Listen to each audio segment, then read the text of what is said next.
welcome you here at our roundtable run by NWIM RANEPA, which is the Academy of National Economy, and we will be talking today about COVID-19 epoch and its influence on all spheres. I would like to introduce our guests, our plenipotentiary ambassador of Mexican United States and the Russian Federation, Ms. Norma Bertha Pensado Moreno, and Mr. Grigoriev, who is the President of Committee of Internal Affairs of the Government of St. Petersburg, then Olga Kazanskaya, Deputy Director of RANEPA, then Evgeny Kitin, the Deputy Director of RANEPA, and our foreign friends, Antonio Ruiz Porras, Coordinator of University Center of Economic and Administrative Sciences, University of Guadalajara, Fernanda Hierro Barba, Director of the Nuevo Lyon Council, and also Esteban Zottele de Vega, official representative of the University of Veracruz in China, and also one more guest, Tereladze, PhD of Economics, Deputy Dean for International Cooperation, Faculty of Economics and Finance, RANEPA. I would like to announce instructions for using the system. You have an option to choose the channel. Those who want to listen in English should choose the channel. For foreign guests, you should just press the button interpretation in the bottom part of the screen in Zoom. And those colleagues who speak Russian, please stay in the channel where you are now. I want to notice that today English and Russian are both our working languages, and we have a simultaneous interpretation. So please take it into mind when you perform and when you make questions. It will take us 2 hours for the whole meeting. Each speaker will have 10 minutes for the performance, including questions. You can also text questions in chat. You all have this option. Please ask any questions, but I want to pay attention that after each performance, there will be one question from the moderator, and the questions from the chat will be announced after this question. Today, I am your moderator, Dmitry Mereshkin, Deputy Director of NWIM RANEPA. And let me first give the floor to welcoming word to our plenipotentiary ambassador of Mexican United States and the Russian Federation, Ms. Norma Bertha Pensado Moreno. Добрый вечер, уважаемые дамы и господа. Good evening, dear ladies and gentlemen. I'm sorry that I cannot speak in Russian, so I will continue in English. Mr. Dmitry Mereshkin, Deputy Director of Northwest Institute of Management of the Russian Presidential Academy of National Economy and Public Administration, RANEPA. Mr. Evgeny Grigoriev, Chairman of the Committee for External Relations of the Government of St. Petersburg. Dear panelists, representatives of the Mexican academic institutions of Jalisco, Nuevo León, and Veracruz. Muy bienvenidos, muchas gracias por acompañarnos. Ladies and gentlemen, on behalf of the Embassy of Mexico and on my own behalf, I would like to thank you for the kind invitation to participate in the online roundtable, Higher Education and Public Administration, the Experiences of Mexico and Russia during the COVID-19 pandemic. Let me congratulate the Russian Presidential Academy of National Economy and Public Administration, Northwest Institute of Public Administration, and the Latam Eurasia Consulting Group for this excellent initiative, which will contribute to deepening the mutual knowledge of our countries in the economic and educational fields. I must say that I am very proud and happy that 3 distinguished Mexicans, Ramsés Sánchez Herrera, Aarón Garduño Rodríguez, and Alberto Gloria Florencio, have been really key persons in pushing forward for the celebration of this event. Muchas gracias, muchachos. Muchas gracias. This year has been particularly challenging due to the COVID-19 pandemic, not only for Mexico and Russia, but for the whole world. Both the economic and academic sectors had to adapt to new conditions to continue operating and performing in their different fields. The academic sector had to recognize its work and transition to remote education and reorganize itself, which has allowed thousands of students to benefit and to be able to continue studying without losing the academic year. But there have been also those who have been left behind without the necessary means to adapt to the new situation.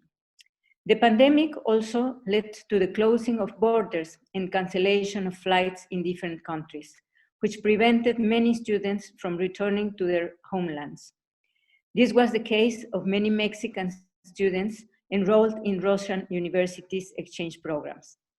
They had to extend their stay in Russia without being able to return to our country. Therefore, the Embassy of Mexico, as many embassies of different countries, did the best to support these students through negotiations with the migration and university authorities. Here, I would like to thank all the authorities from Russia, both in the migration side and the education side, for all their support. They helped us to ensure that these students could remain in Russia for the necessary time with accommodation in the student residences and with the protection of the Russian migration authorities.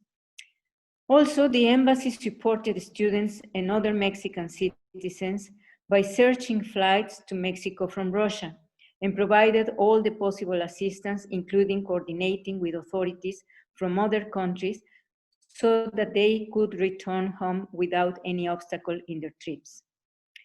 We are convinced that all these experiences made us stronger as countries and societies and contributed to strengthening cooperation ties at the international level. They will help us also to move forward to invigorate the growth of our economies and resume prosperity and development. In this regard, you, dear students who are connected today, will have to face many challenges in the coming years, but I am sure that you will successfully find the way to contribute to the growth and development of your countries. Finally, I would like to use this opportunity to mention that this event is taking place in the year of the celebration of the 130th anniversary of the establishment of diplomatic relationships between Mexico and the Russian Federation. Throughout the year, most of the cultural activities organized by the embassy were dedicated to this important anniversary. The embassy is also coordinating a cultural program from the 7th to the 11th of December, the date when the celebration culminates. I will invite you and encourage you to follow us on our on our social media of the embassy and Twitter and Facebook, so that you can benefit of this cultural program that has been set up together with our friends from Russia, so that we could really convey how culture can really build bridges between different peoples. I wish you a lot of success, and I hope to continue collaborating in future projects aimed at deepening bilateral cooperation and strengthening the friendly ties between Mexico and Russia. Thank you very much, and I wish you a lot of success in the discussions during this event. Thank you. Спасибо большое. До свидания.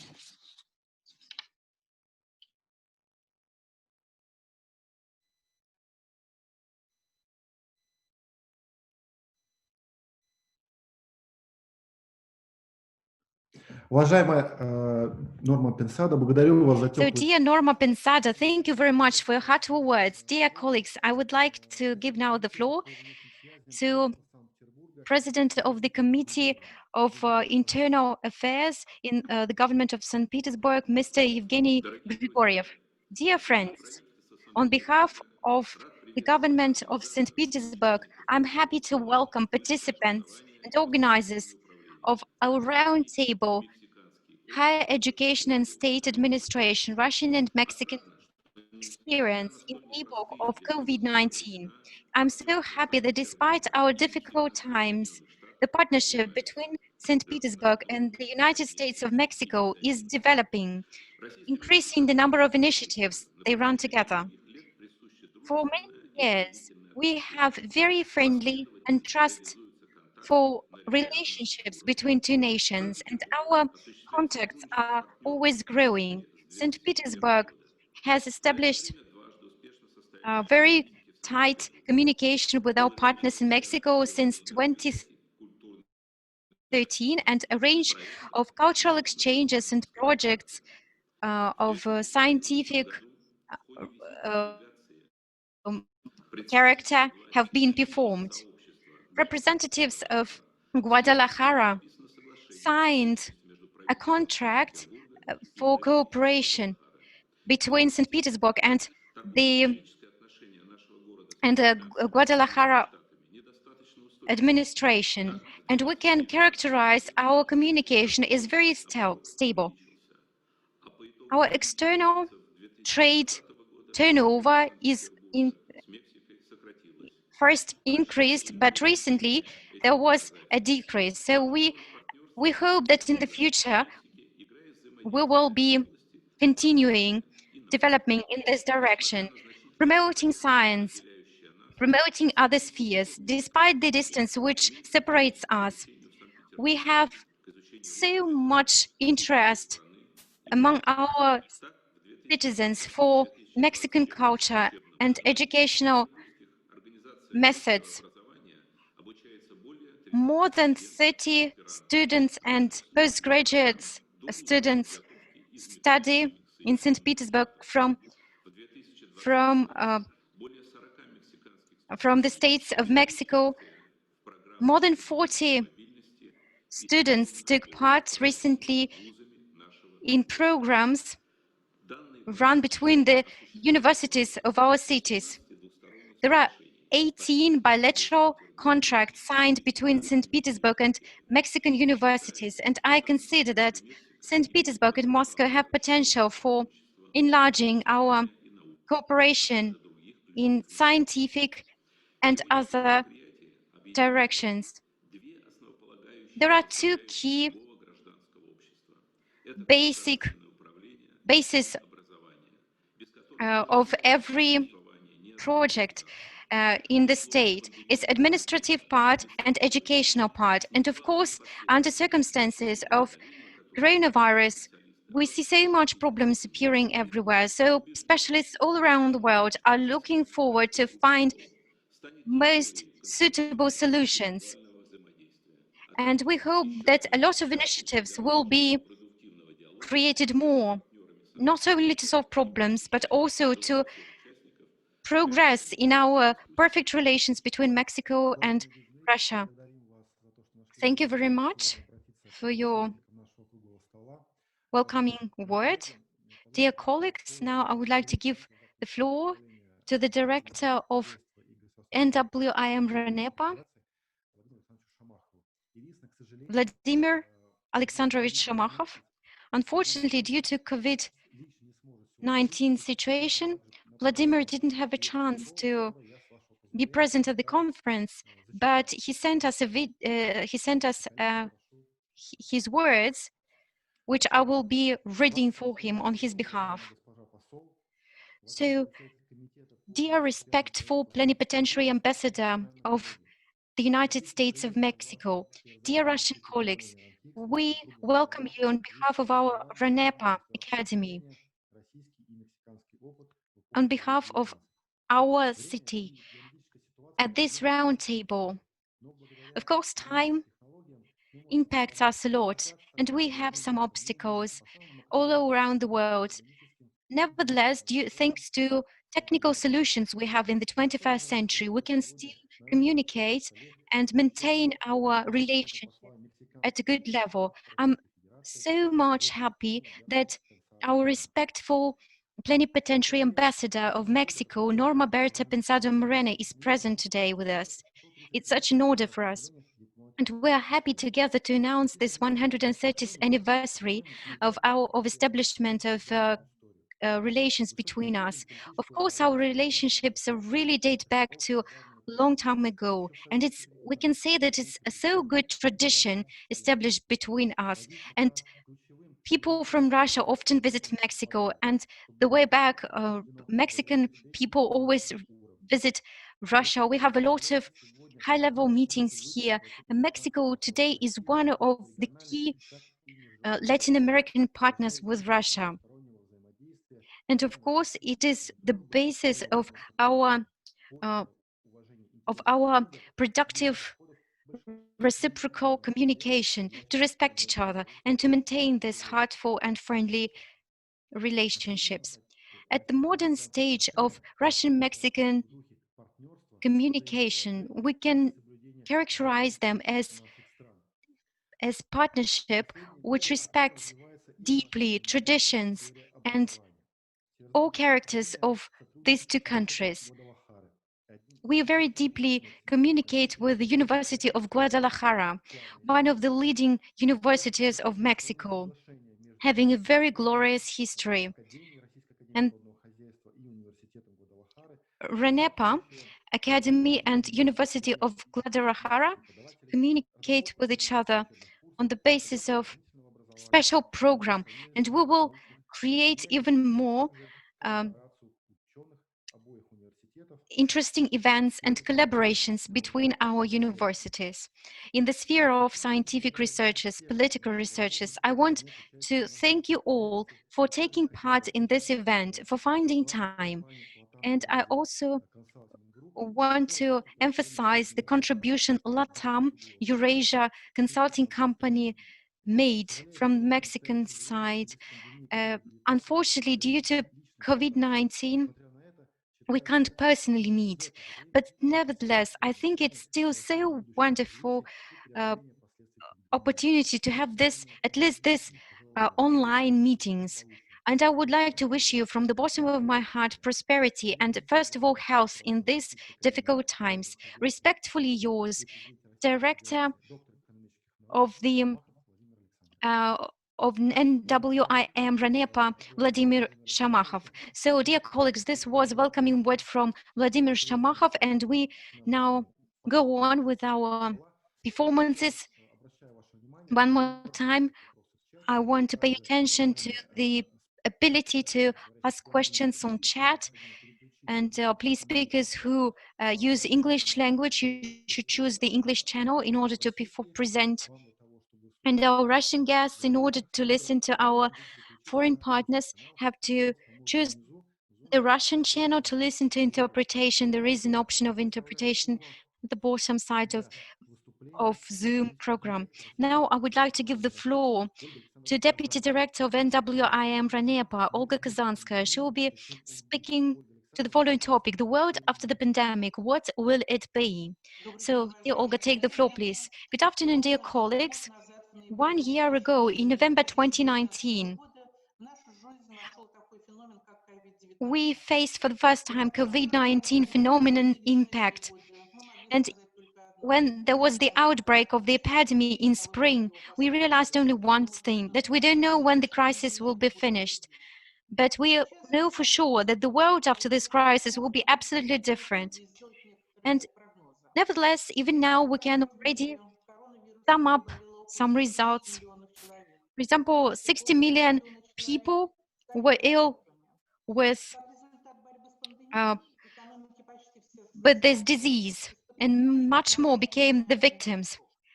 Of course, people suffered shock. The businesses were stopped. And such a crisis hasn't repeated in our world since 1929, 1930, when there was Great Depression. And of course, so many processes were stopped, logistics chains, consumption was very much down. All the activities were slowed down. Many businesses closed, the employment was increased. All that was also accompanied with the petroleum shock. Prices were changing drastically. And our country, as a great exporter of petroleum, found it especially painful. We, we ran negotiations in spring with petroleum exporters countries, and all those negotiations caused the decrease in petroleum price to $20 per barrel. We found out that not a single healthcare systems in the world, even the most up-to-date, most equipped, couldn't face all the challenges which were posed. And as a result of all influencing factors, we have to admit that there is a very drastic decrease of economic growth rates. And of course, we expect about 5% of GDP now. It will be a loss of about $9 trillion. In some countries, GDP decrease will be a little bit different. For example, in Great Britain, 10% decrease. In Russia, it will be 4.4%. We don't know how long the recession will last, and we don't know how profound it will be. We even can't say whether we already reached the bottom. But many experts believe that in comparison with the crisis of 2008, today's crisis has a different reason, COVID-19, and example of China, who solved almost the problem with pandemic and already solved GDP problems, can confirm it that this is precisely due to COVID. Most countries were focused on fighting pandemic, and of course, great expectations were laid upon vaccination abilities. You know that for now, already 3 countries declared that they are ready till the end of this year to put on the market their vaccine. They declared the prices and the volumes of production for 2020, 2021. However, these figures indicate that it's very difficult to rely on vaccination in a broad sense recently. So within several years, we'll have to somehow manage in these difficult conditions. So I can see that while passing through the second wave, now in Russia, in Europe, and in a range of other countries, economic agenda now sees everything more optimistic and already solving economic questions and not to that much extent pandemic problems. But of course, still we should keep an eye on both processes and we should minimize the risks and the losses. Some countries like the US and Australia started a very wide support of population and consumption level. Small and medium business suffered most, so they are supported also by the authorities. Also, countries support liquidity of national economies. And no doubt,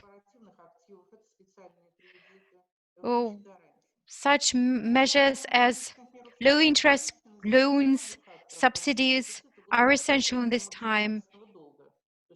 We should also think about state debts and take care of anti-crisis measures. But whatever the consequences in the countries are, the disaster is very deep. And we can now see that anti-crisis support is provided everywhere. In China, America, Russia. No doubt, we can't also only focus on our own problems. We should share experience with other countries. And today, for example, we share experience with between countries who are quite close in terms of GDP structure, export, and a range of other parameters. What can we expect? What are the key aspects? Most experts believe that in 2021 we will see the growth of world economy by 5.5%. And not a single economy, except for China, will not be able to come back to the previous level. Maybe the US and a couple of other countries will be able to come back to the previous level by the end of 2021, and other countries even later. We'll also have to overcome the decrease of world trade. Many countries, due to logistics chain disruption, prefer to localize their productions at their site. Fighting with pandemic will cause the increase of state debt. The abilities of state to support the country will be decreased, and we will be cooperating probably less between countries. One more case. Central bank's policy will also face problems. So much loans will be provided to the businesses that it will, of course, pose problems. Olga, I'm so sorry. We have such a tough timing here. So please, if you can be uh, brief. Yes, yes, I follow the timing. We will give a great impulse to structural changes of economy. Technological platform will be changing. IT companies and smart property will be key tendencies of nearest future. The shares of 5 largest IT companies have grown by a 50% recently. So it's an immense growth. Of course, further on, the demand on oil and gas resources will be dropping. Green economy will be increasing. There will be changes on the labor market. All these probably will be most dramatical. Of course, we'll face a lot of structural unemployment, and that will bring some social economic controversies. Internal and external conflicts will probably also grow, and it's again one natural consequence of pandemic and economical recession. But there is one positive issue.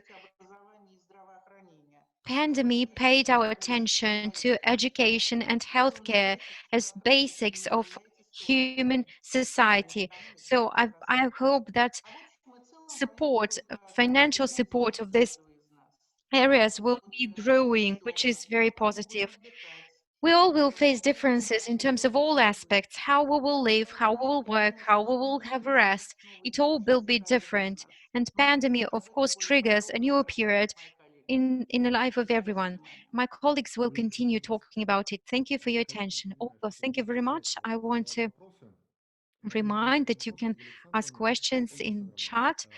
Olga, I have a question to you. Some large companies as McKinsey, WaterhouseCoopers ask entrepreneurs about how pandemic influenced working process, and they came to a conclusion that most Russian and foreign companies don't think that it is really necessary to change the format of work for the employees after pandemic finishes. So they believe that it's just a force majeure situation, which, yes, caused some processes to become online. But after it finished, they believe that everything will come back to habitual way of living and working, first of all. So what do you think? Is that right? Well, I believe that it will change. Maybe not within 1 year or half a year, but it will be radically different after pandemic. And it is not a cycle type crisis. It's a structural crisis. It's a result of the fourth industrial revolution. And of course, with the next 10 years, the market of labor will be changed drastically. Talking about old industries, they,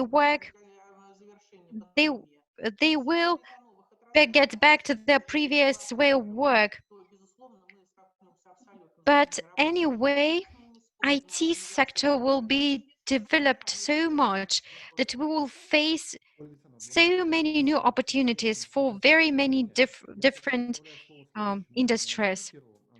I would like now to give the word to our next speaker, Antonio Ruiz Porras, the coordinator of the University Center of Economic and Managerial Sciences of the University of Guadalajara. The topic is the data and open science during global pandemic, the case of Jalisco COVID-19 economy platform. Dear Antonio, please take the floor.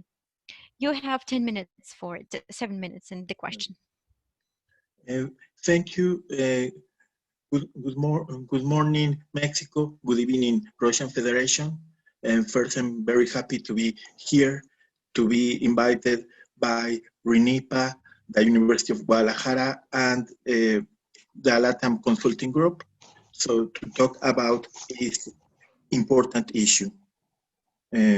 Well, I'm going to start sharing my screen.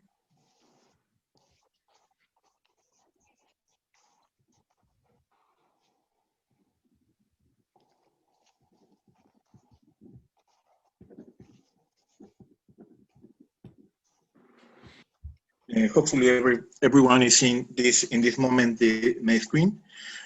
The topic that I'm going to talk is the data and open science during a global pandemic, the case of Jalisco COVID-19 economy platform. This is, this is a project developed by the University of Guadalajara to analyze the effects of COVID on the population of the Mexican state of Jalisco and to support all the strategies available to mitigate the impact of the pandemic. The project relies on the development of data and research useful for academic, private, social, and policy purposes. This project is interesting to point out, is committed with open data and open science initiatives through our website. This project is an effort of a group of academics of the university. We are organized in 8 modules, and this project was created by the initiative of the Chancellor of the University of Guadalajara, Professor Gustavo Padilla Montes, and the Director of the Economy and Society Division of the University, Dr. Antonio Sanchez Bernal, that ones, and also by other academics. Our goal is basically to provide useful and accessible information to analyze the effects of COVID and related public policies. It's important that we have 3 specific goals. One is related to the economy, another one is related to public policy, and the third one is related to regional development. It is important because in the context of Mexico, we are a developing country, and one of the problems is that we don't have a lot of information available. So this is a very big effort in order to create this opportunity to have networks, platforms, and data available for everyone. So in this moment, we have a very big team. A lot of people is working here. As you can see. So the there are students, there are professors, there are research assistants, a lot of people that are working here. So this team, and also we have certain partnerships with other Mexican universities, universities of United States, groups of the private and social sectors. So we have a lot of people that are supporting this project. We are doing partnerships because we believe that in order to be useful, we need to collaborate with many people, with many organizations. So in this context, what we are doing is that we are focusing the project in order to provide open science and open data. We are working in 8 modules. These modules, as you can see, they deal with different issues regarding the economy of Jalisco, of Mexico, and in general of the global economy. So these 8 modules allow us to do a lot of work in order to be useful. So the important thing is that all the information generated in these modules is available for free for everyone. Yes. In fact, most of the outputs associated to these modules are licensed under the Creative Commons license. So everyone from the public sector, from the private sector, from other universities can have access for free. And this is really, really important because to the best of our knowledge, this is the first attempt in Mexico to do this type of work. Yes, this type of things. So, well, this is important to point out. These are the models. What we are doing is that in practical terms, well, the main output numeralia you can see there. We have a lot of research products. We have produced an economic bulletin bi-weekly. We have a hospital, the PYME hospital. This is a hospital in order to support small firms in order to deal with the crisis. You know, we are focused on the economic impact of the crisis. So we are focusing on the economic organizations. So in this moment, we have supported almost 200 firms with PYME Hospital. Also, we have developed a fellowship for students. We are giving scholarships for students on the undergraduate and postgraduate levels in order to help them to study issues about the crisis. And this is interesting, you know, because in this moment we are connecting academic and research and collaboration with the public and the private sector in order to produce this numeralia, in order to create these outputs. So, and also we have developed a regional development index for Latin America. So as you can see, we are not only focused on Jalisco. Of course, that is our priority, but also we are thinking in a broad sense. We are thinking how to support, how to understand the effects of the crisis, and how to solve the issues associated to this crisis. So these are our main outputs and research. What can we say about this? Well, our main results from my personal point of view is that the project has strengthened the relationships between the university community with the social, public, and private sectors. I believe that the platform has contributed to generate and disseminate open access data. useful to analyze the effects of COVID-19 on the global, national, and local economies. Something that is really important, the platform outputs have provided elements to assess and improve public policies. This is really important because despite of being only at the beginning an academic effort, at the end of the day, politicians, policymakers in the states have used our results in order to assess the impact of the lockdown.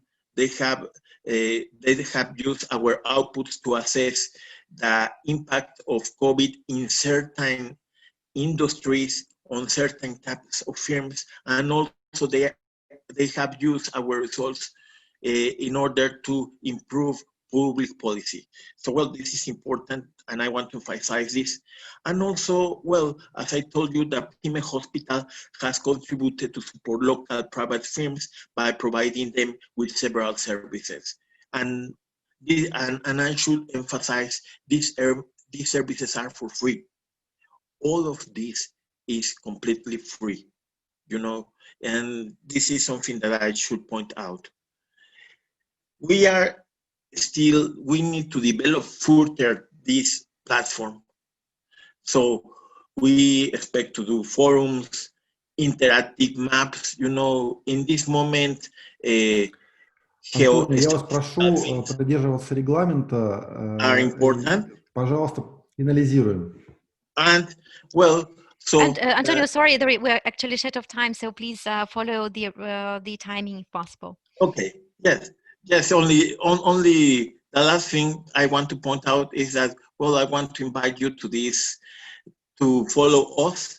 These are the main websites. So, well, we will be very happy if you follow us, see this information, because as I told you, it's completely free and for everyone.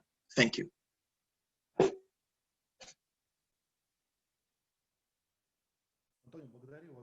Antonio, thank you very much for your performance. Colleagues are reminded on chat. We would like to ask you a question about the future of digital platforms. Today, many experts think the same, that the blossom of collaboration systems for students and professors and other people are due to COVID situation, and that after we win pandemic, they believe that the effectiveness of all these platforms will decrease because there will be no more necessity. What do you think, whether it's true or not, whether this hypothesis is right? Does such platforms have future even after pandemic is over? Yes, I believe that they have future, definitely. At least to the best of my knowledge, there are not equivalent platforms or ways of obtaining information, you know. For many people that live in small towns, it's the only way to obtain information about the local, national, and international arena. So I really believe that these things are going to stay for long. Probably they will change the name. Probably we will not have the COVID surname in the future, but definitely I believe that they will survive and they will be very useful because they have proved in this moment that they are useful, not only for the public sector, but also for the private sector and the social sector.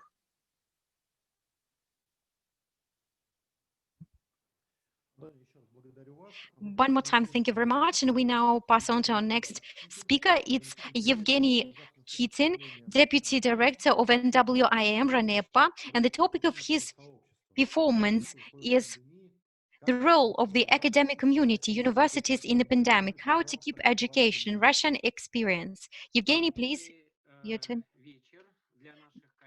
Good evening, dear colleagues from Russia. Good morning, dear colleagues from Mexico. I'm so happy to welcome you here, and especially I want to welcome our respectful plenipotentiary ambassador of Mexico, Norma Bertha Pensado Moreno, who is present here. And Today we are talking, of course, about this pandemic period. No doubt, pandemic changed a lot the system of higher education, and the educational model, not only in Russia but all around the world, was changed. And in my performance, I would like to focus on some aspects of these changes. Despite unpredictable mode of pandemic, we still have analyzed something, and we will speak now about educational aspect. Back to 2012, federal law introduced such definitions as e-educations and remote educational abilities, and on the legal level, definition basis started forming and appeared some regulations for it. There appeared educational information media at the universities, and each university necessarily had to use it. Later on, all the necessary regulatory acts were adopted, and there were special guidelines and legal basis elaborated for using the new systems, which by 2017 created a very stable legal fundament. On the system of higher education transferred to remote format starting from March of 2020 due to pandemic, and absolute distant remote education was run till July 2020. The second wave was caused the same results from 13th of November 2020, and especially it affected the higher institutions of education in Moscow and in St Petersburg, which were absolutely transferred to remote education. In other Russian regions, remote education decisions must be taken locally by the governors of the region, depending on the situation which they have in their area. I want to pay your attention that the system of higher education everywhere is quite conservative, and very often changes are faced quite reluctantly. People don't like to change anything in it. So there are so many COVID dissidents who don't want to recognize the potential threat posed by COVID-19. And I personally know some colleagues of mine who are the great opponents of these new remote systems, and who are ready to take the risk for their health and to run classes in usual format with real presence. Of course, we understand that there's difficulty, but when we hear that we hear from COVID dissidents that the future of our education will be disastrous, that students will graduate with very poor level of knowledge. Partially, we can agree with such opinion, especially taking into account the fact that depending on speciality and direction of field of education, things differ. It's one thing when the humanitarian sciences, and the other thing is then when we have technical specialties, medicine, for example. But I must say here that medical students don't have to study remotely, the exception from this law, from this regulation. Also, The usage of e-tools shall be used now, but it's not innovation. Many our St. Petersburg universities, like St. Petersburg Polytechnical University, named after Peter the Great, or University of Precise Mechanics and Optics, have been introducing remote educational technologies in our society for several years, even before Academy. Our RANEPA Academy also planted a task in front of us to introduce such electronic ways to run education several years ago as well. And we even had a special program. We elaborated video courses, online courses, starting from 2015.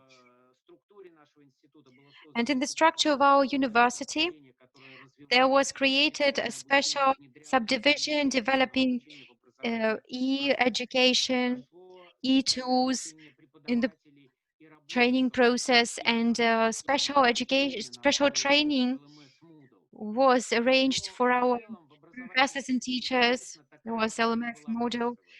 Of course, the work was not run by everyone without exceptions. Mostly it was performed by most enthusiastic groups of society, especially in those fields where people were ready for that. Nevertheless, the fundament was created before the pandemic, and when in March 2020 we had to pass to electronic remote way of education, that was not that new a thing for many universities and even for ours. But of course, the system was not ready to pass with such scale when everyone uses the system. Of course, that was met with reluctancy. As I already mentioned, long before pandemic, we started preparations and for new ways of education. The situation we faced in spring, it made us enforce the measures we used to take to develop remote educational technologies. We acquired some licenses, software, and special attention here must be drawn to proctoring system, enabling us to pass exams in online mode and also defend thesis in online mode, examination works. We created for our professors a special cloud hub where we placed all necessary documents, legal acts to be used by professors and teachers, methodology materials, life hacks were also added to this cloud hub, and everything that might be useful for all the specialists. The level of preparation, the level of readiness among the teachers and professors was very different. For some, it was quite easy. For others, it was much more difficult. But there were quite a lot of volunteers and students who were helping professors and teachers of older age to handle fruitfully new technologies. Evgeny, I'm sorry, just we have to respect the timing. Yes, I'm already finishing up. I want to add just that universities in their development for 1,000 years have passed through different stages of functioning, and the model of higher education has been changing all the time. Now we have principally new digital universities, and it's a very understandable process, quite predictable one. We consider that our key task for today is to provide quality of educational activity, to use remote technologies, which is one of our main directions, and also to provide effective communications with our students, to elaborate those forms which will enable to compensate the lack of personal communication, which our students mention very often. I want to emphasize one more time that implementing online education elements will not allow us to keep the level of education high, but will also help us to make a breakthrough and to improve the quality. Coronavirus gave us just the vector. We will preserve the best. And we will find new points of growth, of progress, helping us to create a new model of the university and education in general. Education of the future. COVID provided us with the ability to be more flexible, to take changes which at first seemed to us frightful. We could reconsider our plans, study fast and correct mistakes, changing for the future growth. Society's stress has to be caused by coronavirus, has to be perceived as a stimulus for transformation into the future. Thank you, Evgeny, for your performance. I have a short question. A World Bank ran a research and we discussed it. And the problems which higher school faced is organizing the processes. They face that the infrastructure has a very low level, like weak internet connection. People are not ready to use some options. Not everyone feels comfortable working from home. And another problem is the lack of skills that both students and teachers couldn't effectively arrange communication in the framework of the process. Can you please share with us how the Institute solved the problem? Yes, it is. It was really a great challenge we faced, and I partly already answered that. If we talk about teachers and professors, there was a great work performed to train teachers to use these programs, educational programs. Of course, they had different levels of new instrument tools usage. So we provided technical support for such teachers. Nowadays, we have special room well equipped and enabling teachers and students to run effectively such classes from these rooms. But we, of course, can't omit students' contribution. We as university had to support those students who, due to some circumstances, didn't have some necessary technical facilities. Of course, there was not an often event, but sometimes people had to people lacked cameras or computers, so we had to assume responsibility for this, to arrange the process running smoothly for all students without exception. Thank you very much. We also have a question to you, but we will answer it after all presentations. And now I would like to give the floor to our next speaker, Fernanda Hierro Barba, Director of the Nuevo Lyon Council. And the topic is Sustainable Development Agenda during the Global Pandemic, the Nuevo Lyon case. Please, Anna, take the floor. Hi, hello. Thank you very much for having me here. I'm very happy to be with you today. I'm not sure if you can see my presentation.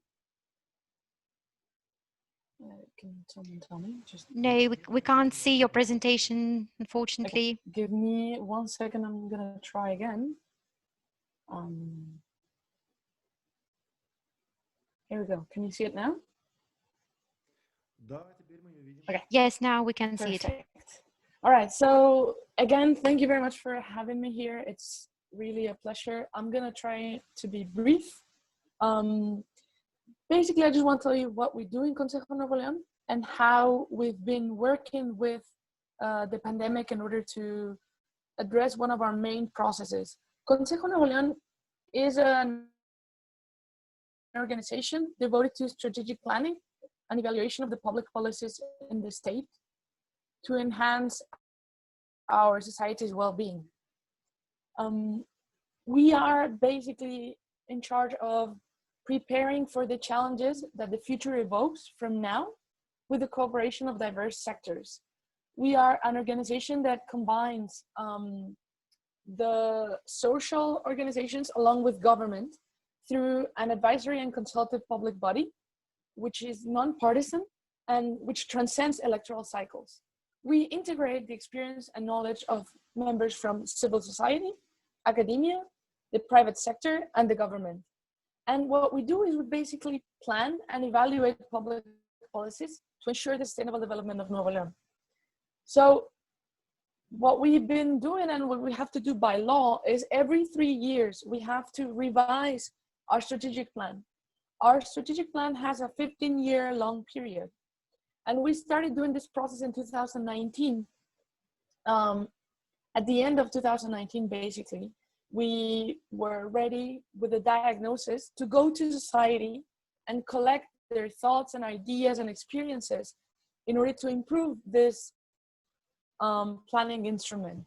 But the pandemic arrived. So we were forced to rethink our entire planning process, because here's the thing, with a society as unequal as Nuevo León's or Mexico in general, when you try to do planning and you try to incorporate the vision of as many people as you can, you usually have to go door to door and ask them questions and get them involved in discussions and do some polling. But in this case, we weren't able to do that.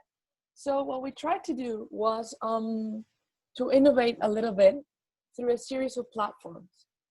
Basically, what we did is we created a platform that you can use on your cell phone and on your computer, and we placed there the drafts of the strategic plan so that anyone could see it. We were able to get over 1,700 comments from people, and again, Monterrey is a city of 5 million people, so it was challenging.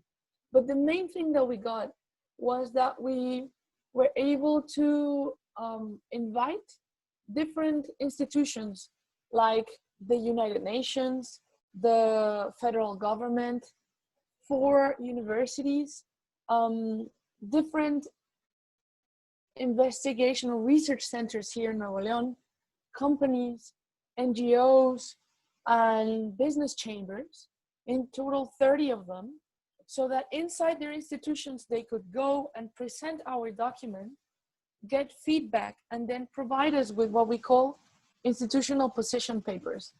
And through these papers, we were able to get feedback that we didn't expect, because it was very specialized, it was very comprehensive, and it was very detailed on what we had provided.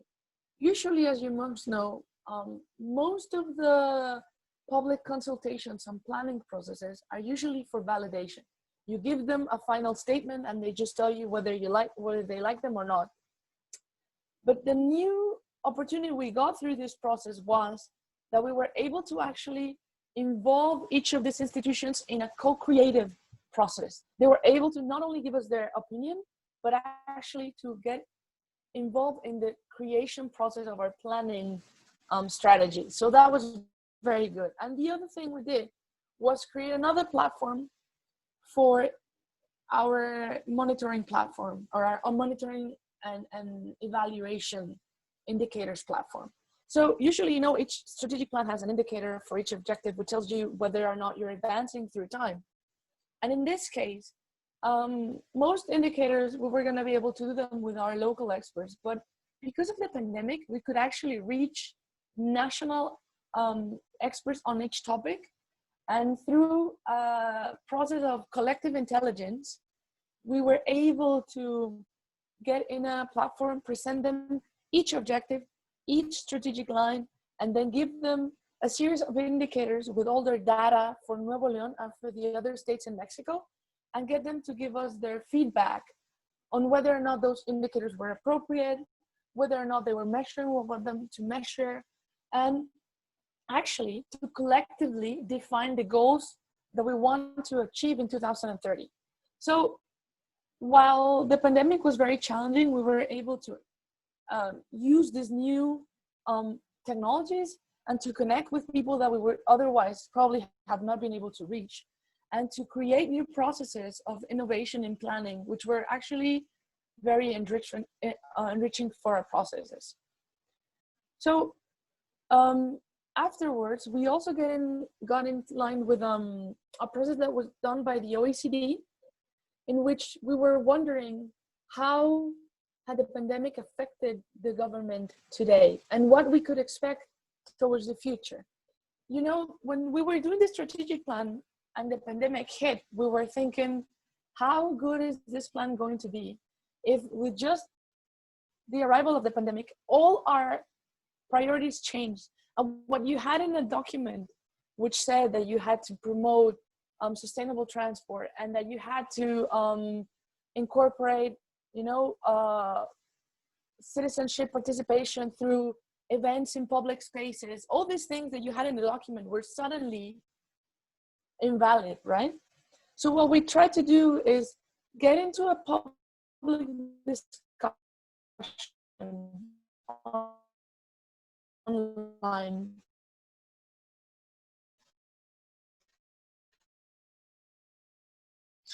And here is the anti-crisis measure. So this is the GDP index. So you see the fall in GDP in 2020. In the second and third quarter was dramatic fall. And here, let's compare anti-crisis measures across countries. As you see, so in Russia is from 3.4 GDP to 3.5 GDP. So it's not enough. So in Italy, in the United States, so they spent more financial resources to overcome this pandemic. That's why many opposition parties, they criticize our government that their measures are not enough, was not enough for overcoming these problems. And here is David, the... я прошу одну минутку, Okay. давайте завершать, ладно, регламент. David, I ask you kindly to respect the timing. So the main conclusion that the future is unpredictable, and in Russian society, so these negative tensions are rising, but we hope that we can really overcome these problems in the future, and of course taking into account that our country is oil dependent, so it's double difficult for us to overcome this crisis because we are very dependent on oil, we are very dependent on international trade. That's why even when we fight pandemic, so no one knows when the oil market will restore. Thank you very much for attention. Thank you.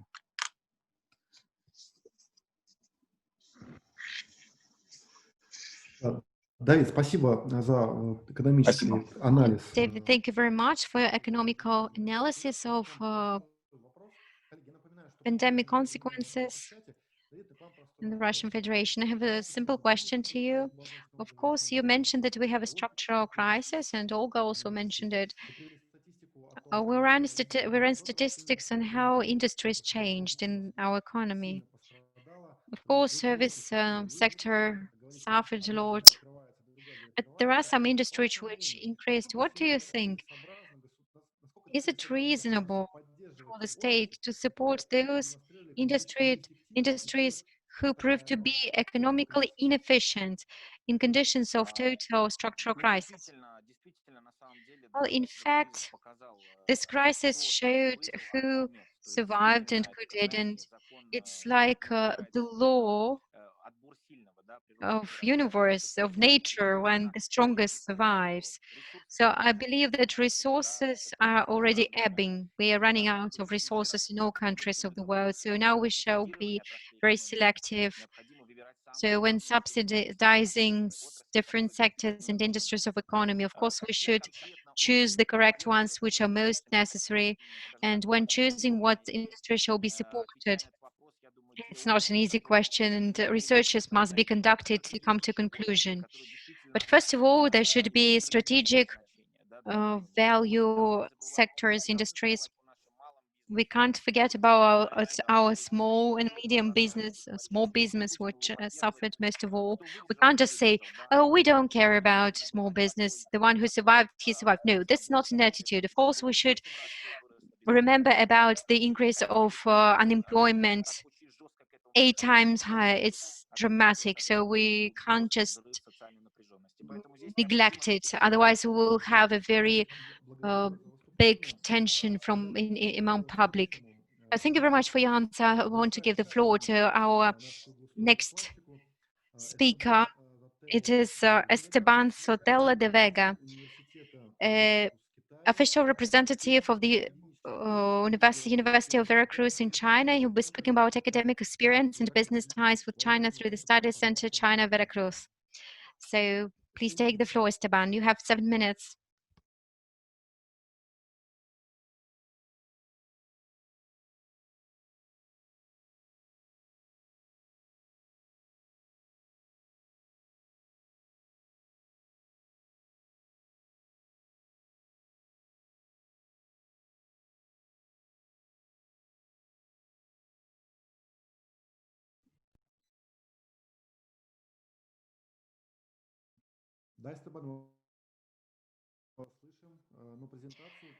We can hear you, but please, if possible, make the presentation larger for the whole screen.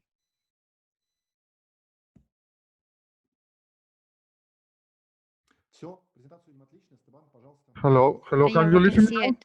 Yeah, we Hello. can listen to you perfectly well and see everything perfectly well. Okay, thank you so much. Sorry. First, to thank to the opportunity. Greeting to the dear ambassador Norma, Bertha, Pensado. Gracias por su presencia. And now we introduce the work that we are doing with the University of Veracruz in China. We have a study center. The study center from China Veracruz was created in 2008. And during this year, we have relation with many universities of China.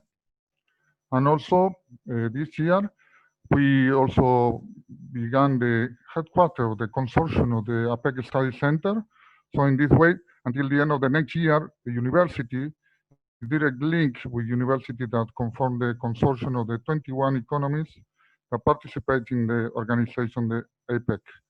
Also, we have in the Veracruz Study Center, China Veracruz Study Center, we have educational programs like, for example, we have 3 now, the Master in Economics and Society of China and Latin America, the Virtual Diplomat of Culture and Business in China, and also the business diplomat between China and Mexico, that we have doing that for 13 years in China. And this is very interesting because we support the micro, small, and medium enterprise. Sometimes the big enterprise have the opportunity to make consulting or to go to China, but from the university, from the study center, we make every year a course that we have a cooperation with other universities. And so during the morning, we teach to the participants some aspect of the protocols of the culture of China. And during the afternoon, we have the present the business plan, the importance, and also with some consultants. So in that way, many micro, small, and medium enterprise have the opportunity to do business with another companies in China. So also in the last time, we have incorporate new technology, and also we have now a plan that also try to expand our presence in social networks like Facebook, Instagram, Twitter, and website. Also, we have a website for the APEC Study Center, and also we have Facebook and Instagram and Twitter. And also we have many online publications, like for example, the Orientando magazine. We have some subject like society, culture, and economy. And also we have published some books like the Veracruz, the Nueva China, a la Franja la Ruta, about the One Belt, One Road initiative, and Veracruz. And also this year we published a new book that the name is Approximation to the One Belt, One Road initiative. So we are also in cooperation with many institutions of China, like for example, the Shanghai Academy of Social Science. So now we are also in, next year we will publish a book together. And also we did many webinars, like for example, we have webinars related with the tourism about China and Mexico. Also webinars related with the history of Veracruz and China. We have many related with the micro small enterprise and the opportunities in China. Also, we have some webinars related with the e-commerce, and also we are focused in the One Belt, One Road initiative. So we have some of them related with the history and also with the future of the One Belt, One Road initiative and the possibilities to Latin America and to Mexico. In that way, also, we have a panel discussion about the opportunities of the Mexican enterprise in China. And in that webinar, we have the president of the MecCham, that is a Chamber of Mexico in China. And also we have some conference related with the Asia-Pacific relation. So this is the webinars that we have this year, almost 15. So it's a very important way to spread the communication and also to have the relation with China and Asia Pacific.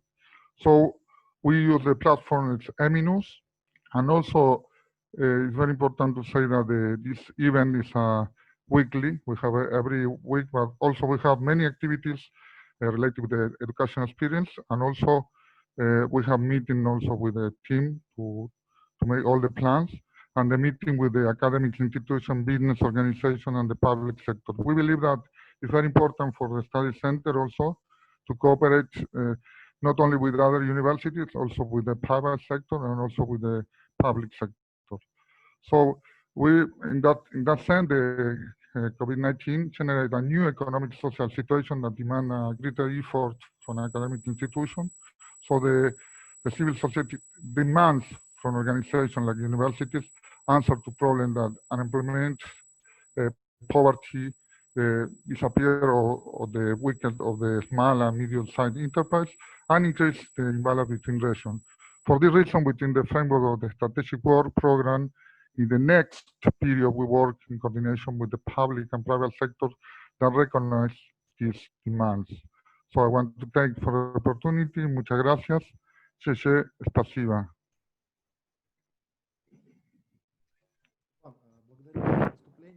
Thank you very much for your performance, and especially thank you for respecting our timing. I have a short question to you. We keep on receiving questions in chat, and we are about to start our further discussion. But first, my question to Esteban. So, the work of university in China from Mexico is mostly due to readiness of universities and states to such collaboration. What do you think? COVID-19 intensified this type of cooperation or not, and whether we will come back to personal meetings and visits between China and Mexico after pandemic, or shall it will be the same after pandemic in online mode? Okay, thanks for the question. I believe that some of the cooperation, like the webinars, maybe now we know that it's a good opportunity to keep after the post-pandemic also. But there are some cooperation that, for example, I told before that we have the course in China with many small companies who came to China. And this kind of thing that will be returned maybe the next year. But I think that the webinars and this kind of cooperation is a very good opportunity, and after post-pandemic will be continuous. I hope, maybe not in the same way, but also in more than before. So this is my opinion. Thank you so much. Thank you, Esteban. We are now finished up with our agenda. All speakers presented. So we have a couple of questions from the chat, and I would like to ask them. I will ask our speakers to comment very, very briefly, because we are already out of timing. But the questions are interesting, so let's ask them. So the first question is to Olga. Olga, what do you think? What will happen with consumption, civilization, and megapolis cities after the pandemic? Yes, it's a very interesting question. I can answer that nothing will happen with them. But I can be more precise. Some things already are happening with consumption civilization, even regardless pandemic. Maybe pandemic will just add some impulse. Recently, we have started talking about collective consumption economy, and of course, this is a counter way to consumption civilization. It means that now the priority is not to acquire something, but just the desire to satisfy some needs, to pay for your rent, to buy all the necessary things, some food or some general products. Of course, it will be intensifying and it will impact consumption civilization. As for city megapolis cities, it's also a tendency which already is formed, and recently we have great interest to green economy, alternative energy sources, and all these changes will in the end push the citizens to go out of megapolis limits and to live more ecological life, more human oriented, more comfortable. So in long-term perspective, these megapolises will be reducing. Olga, thank you very much for your answer. Now we have a question to Evgeny Kitin. There are two questions. First is about the following: understanding the effects of the COVID-19 and the relevance of online education. Which strategies do you think universities should implement to make more attractive international education programs for foreigners during a pandemic? It's first question. And the second question is about is the following: how can we support the level of education? Because as Aran Gardunia mentioned, a distant education doesn't prove the relevant quality, which causes disappointment and the fact that students just refuse to study. So what can you propose to improve the level? So first is about foreigners, the second is about the quality of education. Yes, well, it's very difficult to briefly answer briefly, but I will try to be brief. I will start with that here there are two key components. First, the content of the program on the whole and its parts, its universal character, applicability of this content in the country where our foreign students come from, because a student in such case has to get some unique competencies which might be applicable in his area. So it's first, and second, it's medium, environment, comfortable level, infrastructure which satisfies the consumption, the demand. And finally is the view, as I call it, a view from your window, because St. Petersburg is in a very good situation here. Foreign students will be not happy coming to St. Petersburg. We'll be always pleased to come to our city because it is a very beautiful city. Talking about quality, I must say that first of all, there should be a demand for the quality, not just a passive position from students' side.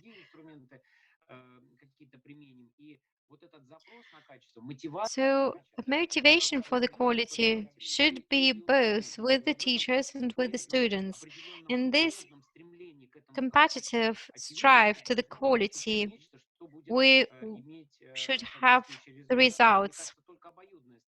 Only reciprocal attempt to reach, to achieve common interest, to get competence and skills which will be fruitful is important. And of course, it's extremely essential to analyze competencies themselves. Our university has to teach our students to perceive our competencies correctly, understand how they can be applicable in our fast-changing world. They should become quick absorbing knowledge, adapt to world changes that will make the students able to evaluate the education as a high quality one. We have one more question to Antonio Ruiz.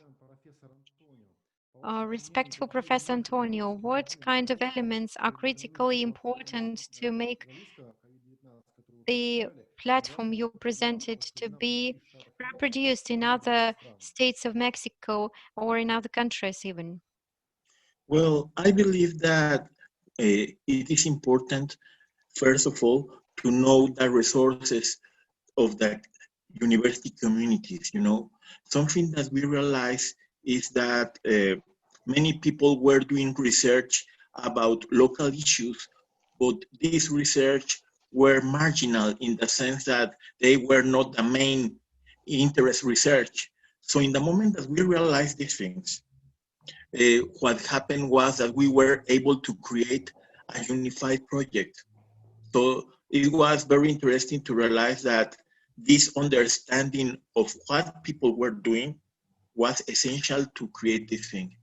The second thing definitely was the organizational effort, because something that happens is that it's not only a matter of what people is doing, it's also a matter of how we can organize this into a project.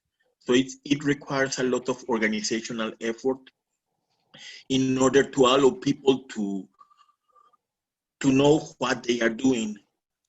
Also, the third thing is that I believe that something that we need is to understand what to communicate, to be able to communicate among people, because you realize after some time that there were 2 or 3 people working exactly the same issues, the same research issues, but nobody was aware of the other people, So in that moment, if you are able to communicate among the community, you can create teams. These teams were created as a result of meetings, and we realized that these marginal efforts at the end of the day were done by several people. So I believe that these things are really, really important. I emphasize it's a matter of organizational effort, a matter of understanding what people is doing, and also it's an issue of taking advantage of all the resources, human and infrastructural resources, of course.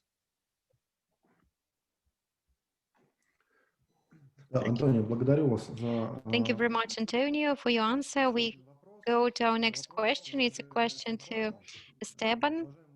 Dear Esteban, can you please analyze the interest to master's programs you mentioned in your report? What of them is most popular in China? And is there any correlation between interest to your programs and pandemic influence? Hello. The first thing I want to say is that it's very important for the student that want to know more about China or to work with China or to study in China to do the master. Also, in the master, we think about the cross-culture view about how to also to see how to cooperate with China. Well, the most important thing now is the master is online, so we have the possibility to do this master now, and the master also have a student from China and from Mexico, so they have also the opportunity to have many opinions on cooperation. This is the most important. I think also the master began 2 years before before the pandemic, but the always online, so now we can continue in the same way. And also, we are thinking about maybe next year to do more cooperation online related with also with student interchange. Thank you so much.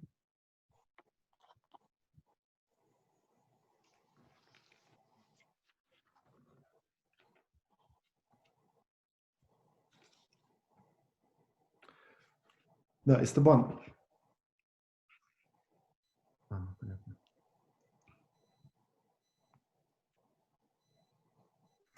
Esteban, благодарю вас за... Esteban, thank you very much for your answer. Colleagues, we have a very interesting question from Ramses Sanchez, and it's a little bit, it is an integral question. I will paraphrase it in case Ramses is not against. And it is a question to all speakers. Dear guests, can you in brief comment this question, and we can finish up with this question, with the answer to this question. And I also would be grateful if our plenipotentiary ambassador can answer. The question is how the state overcomes digital gap to increase competitiveness of higher education.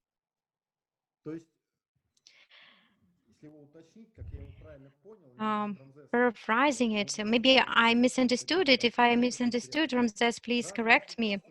Different states in pandemic conditions, taking into account different internet conditions, have different terms, and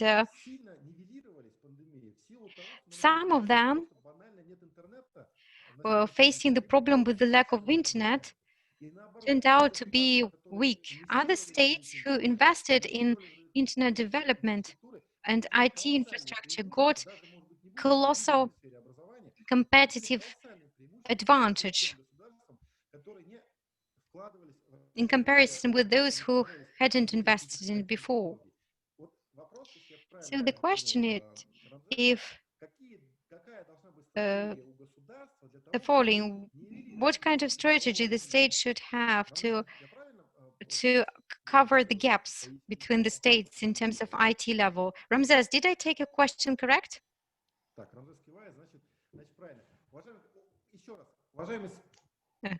Ramses is nodding, so I think it's correct. Dear speakers, Correct. I will in brief ask each one to answer. What kind of strategies states have to overcome digital gaps to increase competitive advantage of systems of higher education? Olga, please, can you answer this question? How we can overcome the gaps? Yes, I can hear you.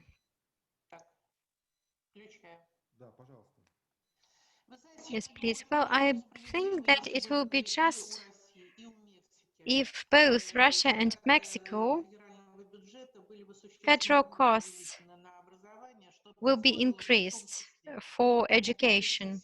That will ensure that all students have enough resources to study, and it will also help a lot the students. Now, Antonio, please, can you answer? What should be the strategy of the state to overcome the gaps in terms of IT abilities to increase the level of education? Well, in Mexico, some state governments have provided computers as a public policy to students. You know, they give the access to computers the only thing that they need is an ID of being a student.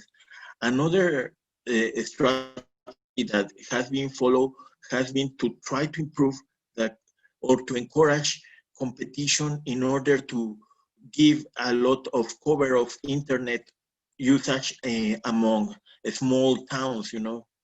And also a third thing that I believe that is necessary is to give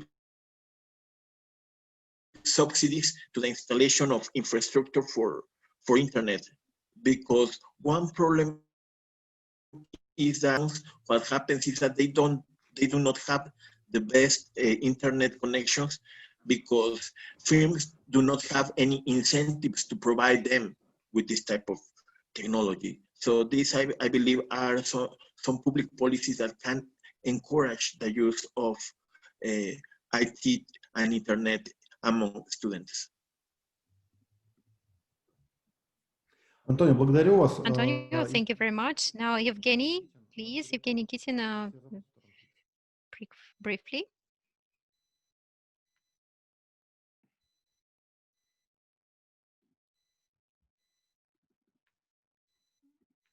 Евгений Александрович. Так, Евгений Александрович, видимо, проблемы со I связью. think there are some connection problems. So I want to ask Anna Fernanda to take the floor and to answer this question in brief.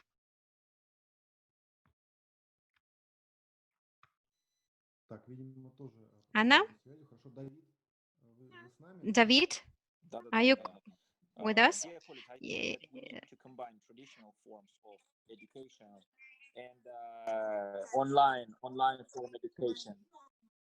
Yes, I think this is the best strategy.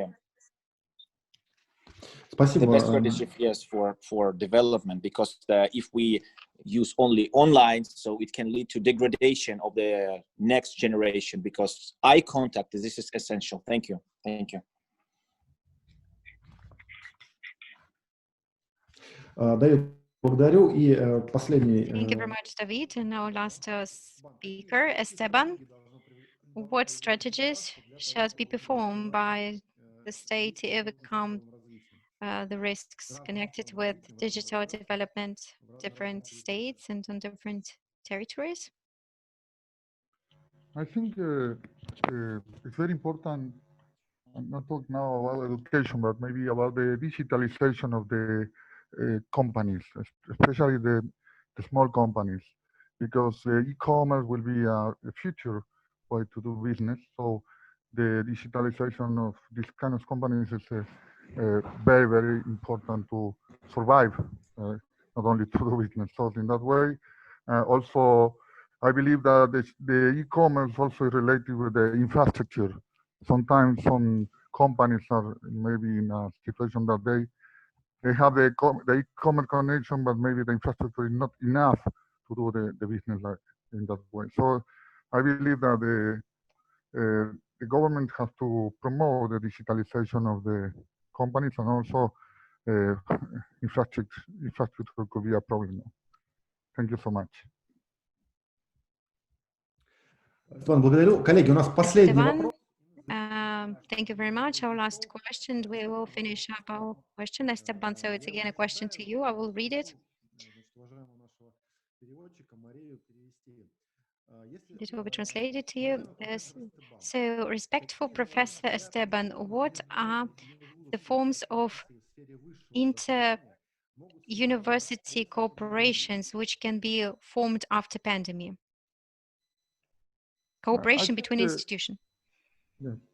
I think that one of the possibilities is the double diploma system. So the student have a study in the university in Mexico, maybe in China in this case, and have the diploma for both countries. This kind of thing is very important also for students, and also we have to promote more PhD and also more master online.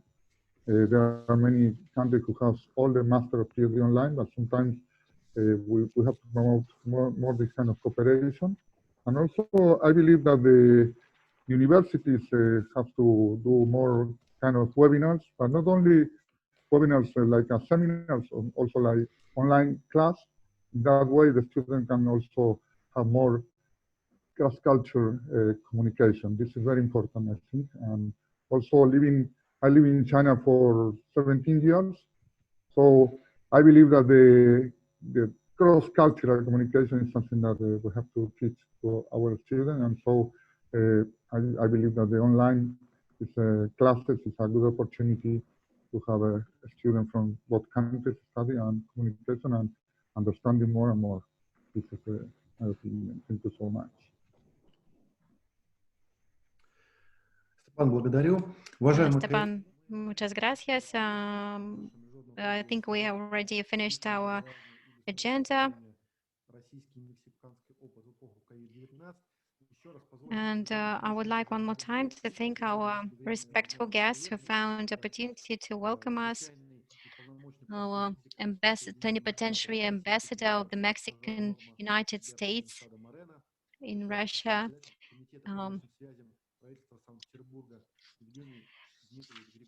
Ms.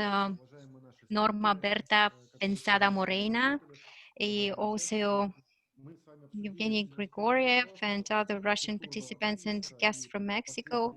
We discussed the consequences of COVID-19 crisis and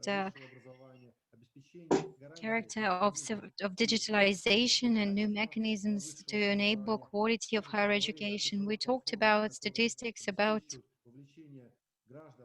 digital platforms, which involves participation of citizens together with authorities and make it possible to make decisions all together. We talked about pros and cons and bottlenecks of remote education. I want to thank you one more time for today's performance, for your questions, for interesting discussion. And I do hope that we will see again. And want to thank for the translation.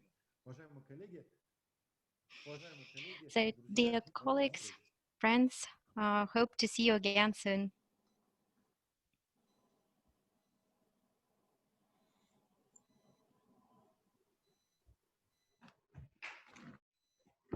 Thank you so much. Да, Thank you спасибо very much. нашим коллегам, которые обеспечивали техническую поддержку. Да, это... I also want to thank our technical support, Galina Kriva, and also our colleagues from Universidad de Guadalajara. Y